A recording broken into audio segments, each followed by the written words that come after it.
UP की सियासत इन दिनों गर्माती जा रही है। सपा बीजेपी में जमकर वार पलटवार चल रहा है। वहीं समाजवादी पार्टी के मुखिया अखिलेश यादव ने अयोध्या और मंगेश यादव के एनकाउंटर को लेकर योगी सरकार पर सबसे बड़ा हमला बोला है। उन्होंने कहा कि अयोध्या को लेकर समय समय पर लोगों का दर्द हमने सामने रखा, लेकिन सरकार सुनने वाली नहीं है। समय समय पर जब किसान आए, व्यापारी आए और हमारे गरीब जिनके साथ अन्याय हुआ उस समय आए, तो हम लोगों ने समय समय पर प्रेस के माध्यम से सरकार को जानकारी देने का काम किया, लेकिन सरकार सुनने वाली नहीं है। अधिकारी और बीजेपी के लोग मिलकर लूट में लग गए हैं। जहां लूट होगी वहां विकास नहीं होगा। जहां लूट होगी वहां विकास नहीं होगा। हम पार्टी के नेताओं का धन्यवाद देते हैं कि अयोध्या का काला चिट्ठा उन्होंने सामने रखा। हम अपनी पार्टी के नेताओं का धन्यवाद देते हैं कि अयोध्या का काला चिट्ठा लूट का जो उन्होंने आज बताया है, वो जानकारी दी है, ये केवल अयोध्या का नहीं है। अखिलेश यादव यही नहीं रुके। उन्होंने कहा कि जब अयोध्या जैसी पावन धरती पर ऐसी लूट हो रही तो सोचिए बाकी पूरे प्रदेश में क्या स्थिति होगी। अगर अयोध्या जैसी पावन धरती पर ये भारतीय जनता पार्टी के लूट कर सकते हैं, तो आप सोचिए उत्तर प्रदेश में और जिलों में कितनी लूट हो रही होगी। अखिलेश ने कहा कि यूपी विधानसभा में हम इस मुद्दे को उठाएंगे। गुरुवार को लखनऊ में आयोजित प्रेस वार्ता में अखिलेश ने कहा कि किसानों की जो मांग थी उन्हें उचित मुआवजा नहीं दिया गया, लेकिन जब गरीबों की जमीन अपनों के पास पहुंच गई तब अयोध्या से लेकर सब जगह का सर्किल रेट बढ़ा दिया गया। तमाम बीजेपी के पदाधिकारियों की सूची और अधिकारियों ने जिन्होंने जमीन ली है उनकी रजिस्ट्री की डिटेल हमारे पास है। डिफेंस की जमीन के साथ भी ऐसा किया गया। जहां फायरिंग रेंज थी उस जमीन को भी बीजेपी वालों ने बेच दिया। कि तमाम भारतीय जनता पार्टी के पदाधिकारियों की सूची और अधिकारियों ने जिन्होंने जमीन ली है उनकी रजिस्ट्रियों की कॉपी हमें दी है। ये रजिस्ट्रियों की कॉपी है।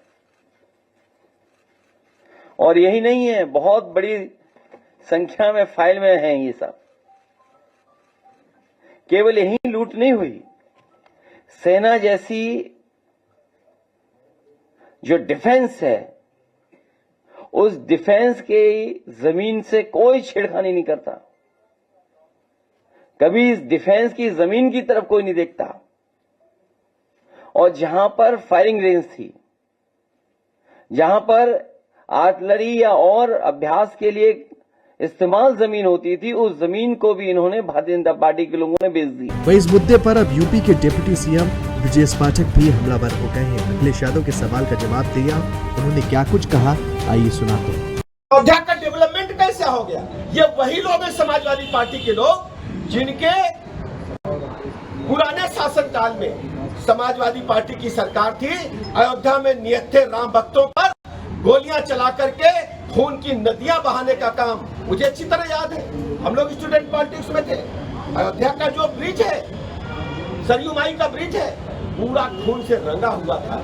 राम मंदिर के आसपास की गलियां खून से रंगी हुई थी। ये सब समाजवादी पार्टी के शासनकाल में हुआ है। हमारी प्रतिबद्धता है कि हम उत्तर प्रदेश में लाइन ऑर्डर को मेंटेन करेंगे और जो भी दोषी होगा उसके खिलाफ कड़ी से कड़ी कार्रवाई होगी। सपा के राष्ट्रीय अध्यक्ष अखिलेश यादव ने आज प्रेस वार्ता किया और उस प्रेस वार्ता में भाजपा पर जम के निशाना साधा और भाजपा को घेरते हुए नजर आए। साफ तौर से उन्होंने आरोप लगाया कि भाजपा सरकार में फर्जी इनकाउंटर हो रहा है। सुल्तानपुर में जिस तरह से मंगेश यादव का इनकाउंटर हुआ है उस पर उन्होंने सवाल किया है कि चप्पल पहनकर कौन भला जो है अपराधी भागता है।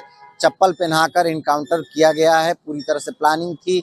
और जितने अभी तक इनकाउंटर हुआ है भाजपा सरकार में इनकाउंटर सरकार ये हो गई है। तमाम इस तरह के आरोप लगाए। साथ में ये भी उन्होंने कहा है कि अयोध्या में जमीन को जो है हड़पा जा रहा है, उसमें अवैध तरीके के जो हैं भाजपा के जो कार्यकर्ता हैं, जो भाजपा के संरक्षण प्राप्त हैं, वो लोग मिलिट्री की जमीन को भी जो है कब्जा लिया है। मिलिट्री वहाँ अभ्यास करती थी और उस जमीन पर भी प्लाटिंग शुरू हो गया है, जिसकी रजिस्ट्री लेकर जो है सपा के कार्यकर्ता और वहाँ के अयोध्या के काफ़ी लोग आज जो है प्रेस कॉन्फ्रेंस में पहुंचे थे। अखिलेश यादव ने तमाम ये सवाल जो है भाजपा पर खड़ा किया है और भाजपा को गिरते हुए नजर आया है।